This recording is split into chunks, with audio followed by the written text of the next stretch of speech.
Brazil ফ্যানদের অপেক্ষার পালা শেষ হচ্ছে আজ। বিশ্বকাপের সবচেয়ে সফল দল 5 বারের বিশ্ব চ্যাম্পিয়নরা আজ বিশ্বকাপের মিশন শুরু করবে। নিউ জার্সির মেডলাইফ স্টেডিয়ামে আজ সৌদি আরব দিবাগত রাত 1টা এবং বাংলাদেশ সময় আগামীকাল ঠিক ভোর 4টায় মরক্কোর বিপক্ষে মাঠে নামবে সেলেসাওরা। বিশ্বকাপে গ্রুপ সিতে রয়েছে মরক্কো এবং ব্রাজিল, তাদের সাথে আরো 2টা দল রয়েছে, হাইতি এবং স্কটল্যান্ড। ফিফা র্যাঙ্কিংয়ে বর্তমানে ব্রাজিলের অবস্থান রয়েছে 6 নম্বরে আর মরক্কোর অবস্থান ঠিক তারপরেই অর্থাৎ 7 নম্বরে। গত বিশ্বকাপে মরক্কো দুর্দান্ত একটা সিজন শেষ করেছে, তারা সেমিফাইনাল খেলেছে, বড় দলগুলোকে তারা হারিয়েছে। বিশ্বকাপের পর ব্রাজিলের বিপক্ষে তারা একটি প্রীতি ম্যাচে অংশ নিয়েছিল ঠিক 2023 সালে, যেখানে তারা ব্রাজিলকে 2-1 গোলে হারিয়েছিল। বলা যায় মরক্কো ব্রাজিলের বিপক্ষে সুখ স্মৃতি রয়েছে জয়ের, যদিও 3 বার দেখা হয়েছে দু দলের। এর আগে 1997 এবং 98-তে মরক্কোর বিপক্ষে ব্রাজিল খেলেছিল, সেখানে ব্রাজিল 2 বারই জয়লাভ করেছে। তবে সবশেষ দেখা যেহেতু ব্রাজিল পরাজিত হয়েছে মরক্কোর বিপক্ষে, তাই এই ম্যাচে কিছুটা হলেও চাপ থাকবে সেলেসাওদের।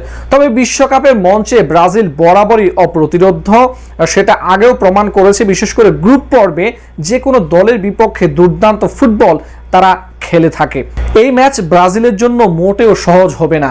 ইয়াসিন বুনো, আশরাফ হাকিমি কিংবা ব্রাহিম দিয়াজদের বিরুদ্ধে মার্কুইনেস, ভিনিসিউস, রাফিনহাদের লড়াইটা হবে বেশ জমজমাট। র্যাঙ্কিংয়ে কাছাকাছি থাকা দুটি দলের মধ্যে একটি জমজমাট লড়াই দেখার অপেক্ষা করছে ফুটবল বিশ্ব।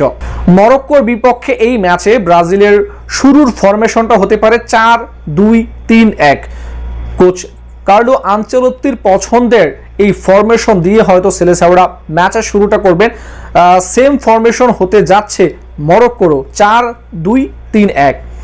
ব্রাজিলের শুরুর একাদশে আসলে কারা থাকবেন? বিশ্বকাপের আগেই ব্রাজিলের বেশ কয়েকজন ফুটবলার ইনজুরির কারণে ছিটকে গেছেন। রদ্রিগো বিশ্বকাপের স্কোয়াডে ডাক পাননি ইনজুরির কারণে, এডার মিলিতাও ডাক পাননি, ইস্তাভাও ডাক পাননি, ইনজুরির কারণে তারা ছিটকে গেছেন। বিশ্বকাপের ঠিক আগ মুহূর্তে ফ্রেন্ডলি ম্যাচ অর্থাৎ প্রীতি ম্যাচে ব্রাজিলের যে ডিফেন্ডার ওয়েজলি, তিনিও ইনজুরির কারণে বিশ্বকাপ থেকে ছিটকে গেছেন। তার পরিবর্তে এডারসনকে নেওয়া হয়েছে। তবে শুরুর একাদশে হয়তো বা এডারসন থাকবেন না, সেই পজিশনে দানিলোকে দেখা যেতে পারে। ডিফেন্ডারদের মধ্যে দানিলো, মার্কিনেস, গ্যাব্রিয়েল মাগলাহেস এবং আলেক্সান্দ্রো ডিফেন্ডারদের ভিত হতে পারেন এই 3 জন।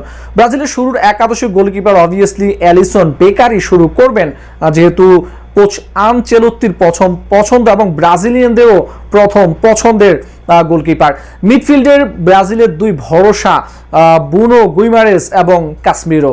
গত বিশ্বকাপে ব্রাজিলের মিডফিল্ডের দারুণ দক্ষতা দেখিয়েছেন কাসমিরো, এবারেও তার উপরে ভরসা থাকবে। আক্রমণ ভাগে 3 জন যেখানে থাকছেন রাফিনহা, পাকুয়েতা এবং ভিনিসিউস জুনিয়র। নাম্বার 9 পজিশনে শুরুর একাদশে হয়তো ম্যাথিউস কুনহাকে দেখা যেতে পারে। তবে ম্যাচের মোমেন্টাম অনুযায়ী ব্রাজিলের 4-2-3-1 ফরমেশন পরিবর্তন হয়ে 4-4-2 হয়ে যেতে পারে, আবার 4-3-1-2 এভাবেও পজিশন পরিবর্তন হতে পারে। ইনজুরি থেকে রিকভারি হওয়ার পর পুরোপুরি ফিট না হওয়ায় প্রথম ম্যাচটা হয়তো নেইমার মিস করতে যাচ্ছেন।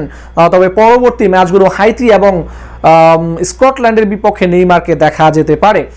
মরক্কোর বিপক্ষে নেইমার না থাকলেও ব্রাজিলের ভিনিসিউস জুনিয়র, রাফিনহা তারা ক্লাবের হয়ে যেই ধরনের পারফরমেন্স দেখিয়েছেন, এই ম্যাচেও তাদের কাছে সেই প্রত্যাশাটা থাকবে ব্রাজিলিয়ানদের।